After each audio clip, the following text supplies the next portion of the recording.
Minos and the entrance to hell. At the entrance to hell, Minos waits, a figure of judgment as ancient as the underworld itself. Towering and silent, he stands unmoving, his gaze piercing through every soul. Around him coils a tale as long as eternity, a tool of final reckoning. For every sin revealed, the tale winds tighter, marking the circle of torment that awaits. There are no lies before Minos. Truth rises unbidden, dragging guilt into the light. The air around him feels heavy, as if holding its breath for the sentence to fall.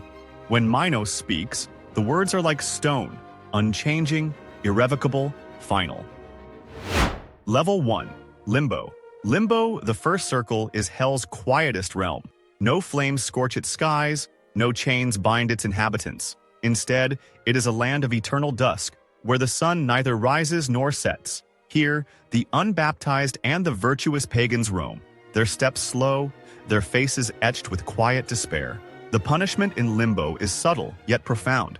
It is not pain but the unending knowledge that nothing will ever change. The souls here dwell in the shadow of heaven, forever close to its light yet barred from its grace. This circle is home to history's great minds, Socrates, Plato, and others whose wisdom shaped the world. Yet their brilliance offers no solace, only a dim echo of what they once were. When Christ descended after his crucifixion, he brought salvation to a chosen few.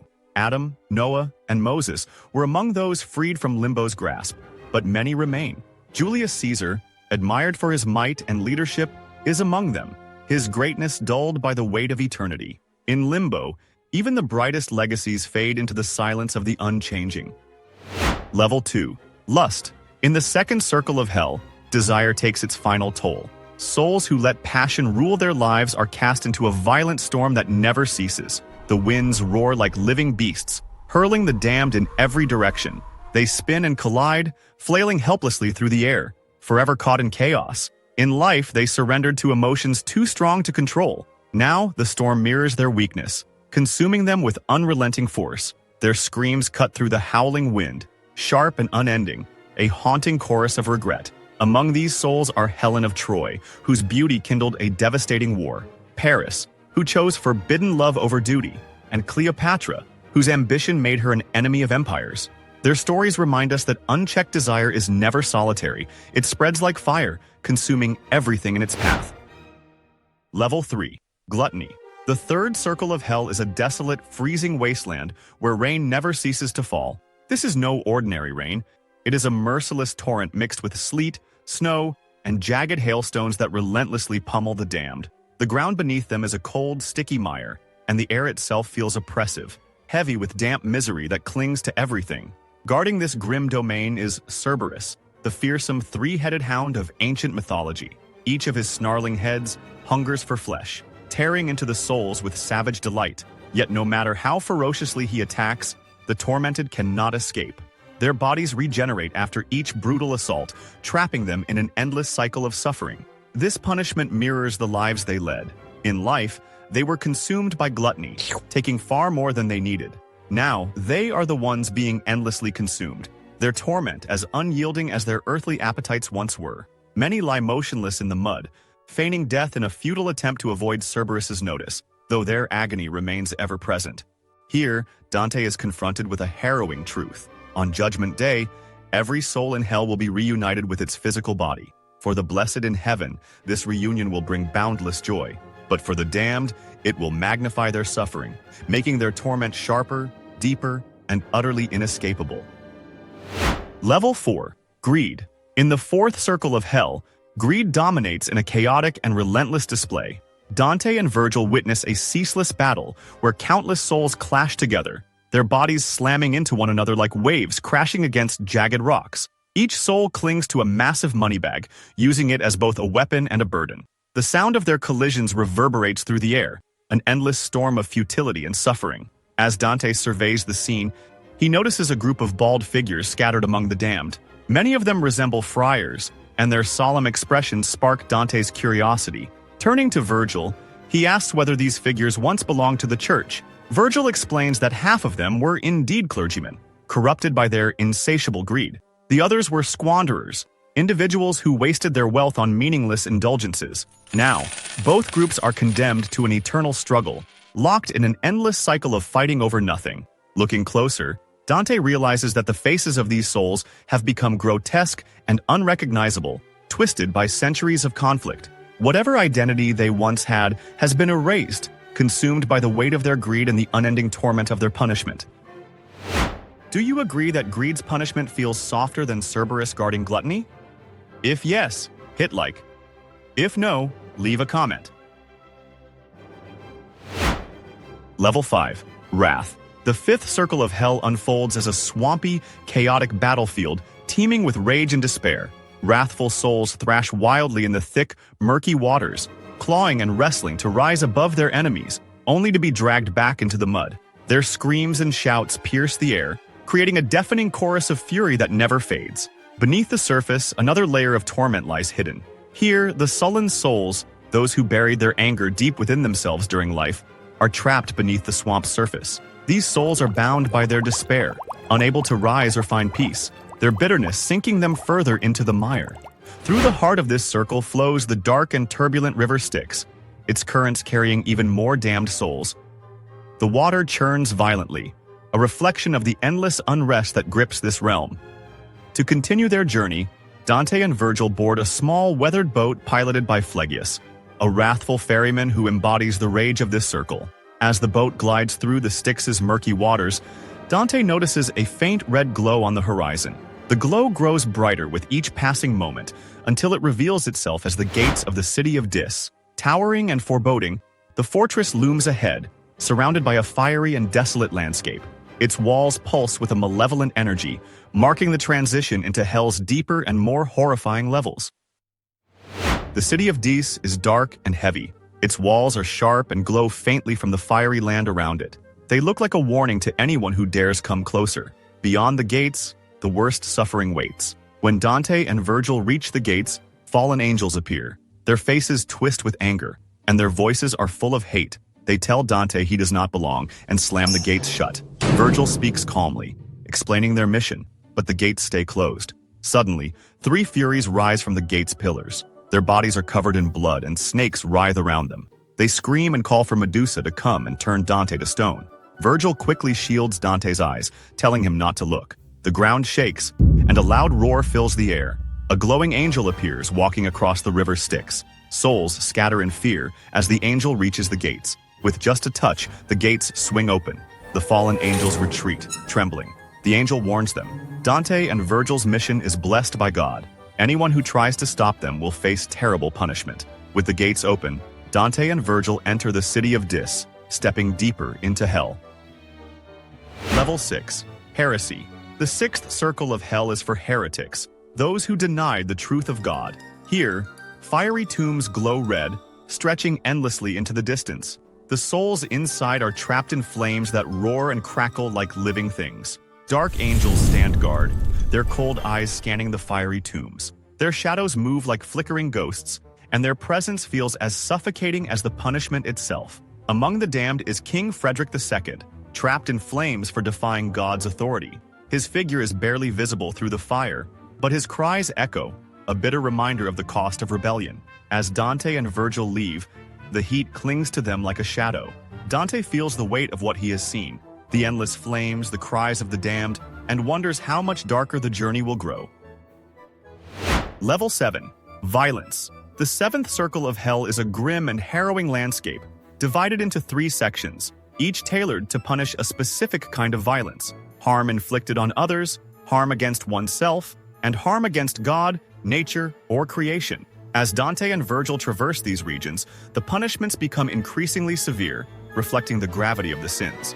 The Outer Ring. The first section is dominated by the Phlegathon, a river of boiling blood, churning and steaming under an oppressive heat. This is where murderers, tyrants, and warlords endure eternal punishment. The depth of a soul's submersion in the river corresponds to the magnitude of their crimes. Those with lesser sins struggle with their heads barely above the surface, gasping for breath, while the most heinous offenders are fully submerged, lost in the scalding torrent. The banks of the river are patrolled by centaurs, fierce guardians armed with bows and arrows. Their sharp eyes and steady aim ensure no soul rises above their allotted depth. Any attempt to escape is met with a swift, merciless strike. Among the condemned, Dante recognizes Alexander the Great, his legacy tarnished by the destruction left in the wake of his conquests. The Middle Ring. Beyond the boiling river lies a foreboding forest, its trees twisted and lifeless, their gnarled branches reaching like skeletal arms. The air is heavy with an eerie stillness, punctuated by faint, mournful cries carried on an unnatural wind. These trees are no mere plants. They are the souls of those who ended their own lives, rejecting the sacred bond with their earthly bodies. Harpies, monstrous hybrids of birds and women, perch among the branches, tearing at the bark with sharp talons. Each rip inflicts excruciating pain on the souls trapped within, their anguish manifesting as whispered cries that echo through the forest. At Virgil's instruction, Dante breaks off a branch, releasing a flow of thick, dark blood. The tree wails in agony, its voice trembling as it pleads for the torment to stop.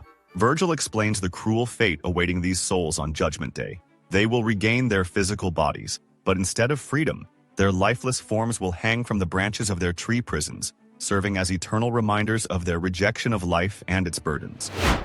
The Inner Ring. The final section of the seventh circle is a barren desert, its sands burning under a fiery rain that never ceases. The heat from the ground scorches the damned, while flames from above sear their skin.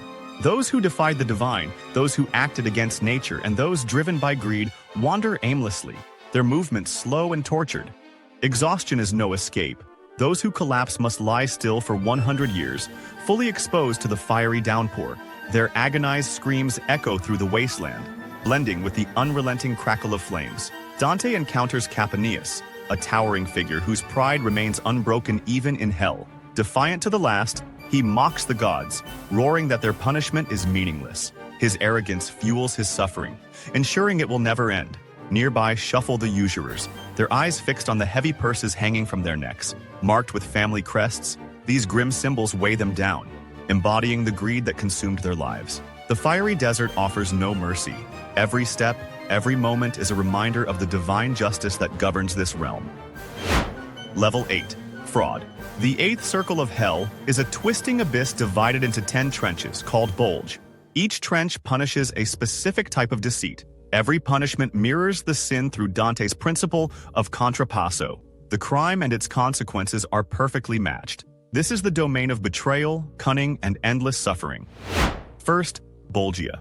Betrayers of love. In the first trench, betrayers of love run endlessly. Devils with flaming whips strike at anyone who slows down. Each lash burns the memory of their treachery into their very souls. One man, who sold his sister into servitude, stumbles over and over. Above his hollow eyes hangs regret like a heavy shadow. The whips crack, and the souls scream. Pain, movement, regret, there is no escape. Second Bolgia. Deceptive speakers. The second trench reeks of filth. Here, liars and manipulators wallow in a pit of excrement. The mire churns, pulling souls deeper and deeper. Their mouths are clogged with the filth of their own lies, literal lies turned into muck. They struggle, but every movement drags someone else down with them. Chaos, betrayal, and filth rule here. The trench mirrors the foulness they spread in life. Third Bolgia. Simoniacs. In the third trench, flames blaze without mercy. Simoniacs, those who sold sacred items, are buried headfirst in fiery pits. Their legs thrash wildly as jets of fire scorch their feet. Flames rise, cries echo. Pope Nicholas III lies here, lamenting his greed. He warns Dante that future popes will join him, each sinking deeper into the flames. Greed, fire, and cries of despair dominate this trench.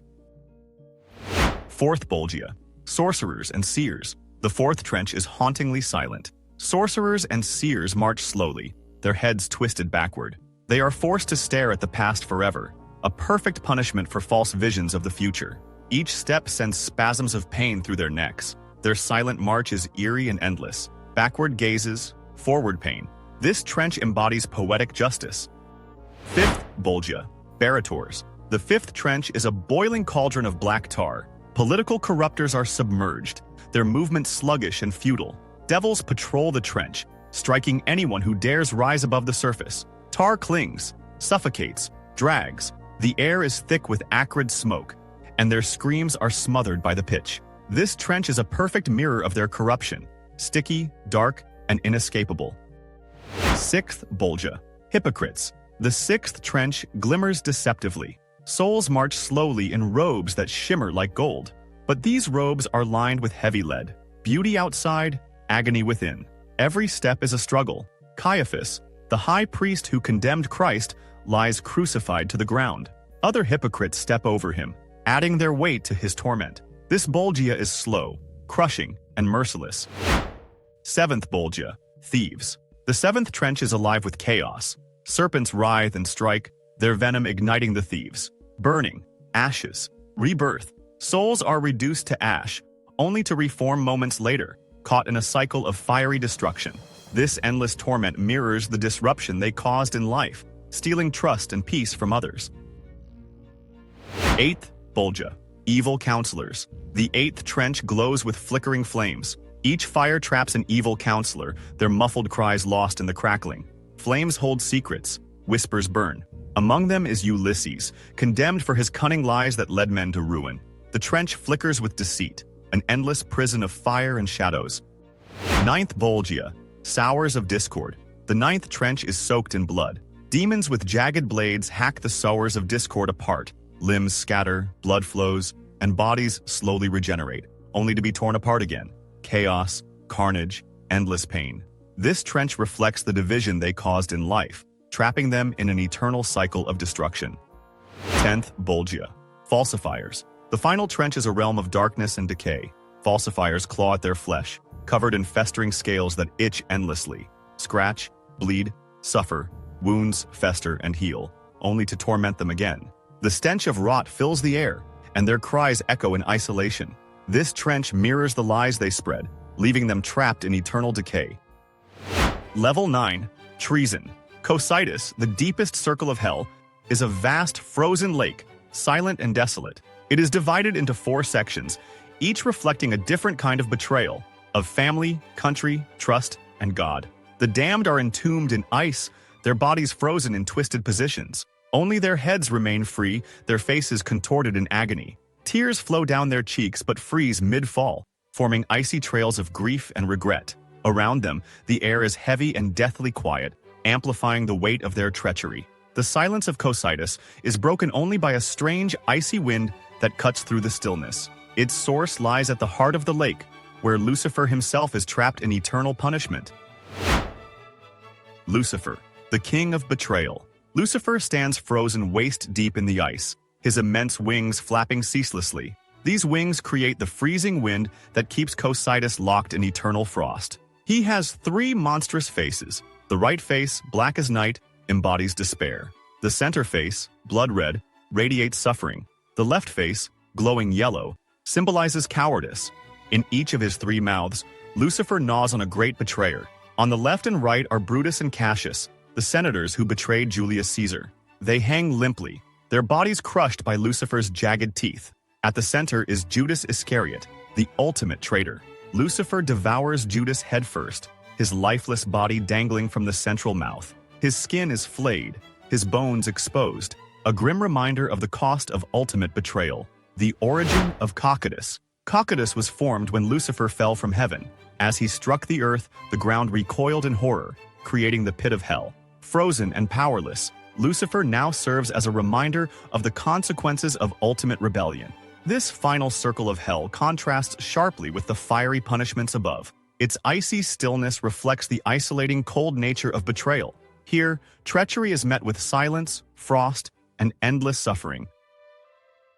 Only 2% of viewers are able to click the video on screen before I finish counting to 3. Ready? 1, 2, 3. Click now to watch the next video.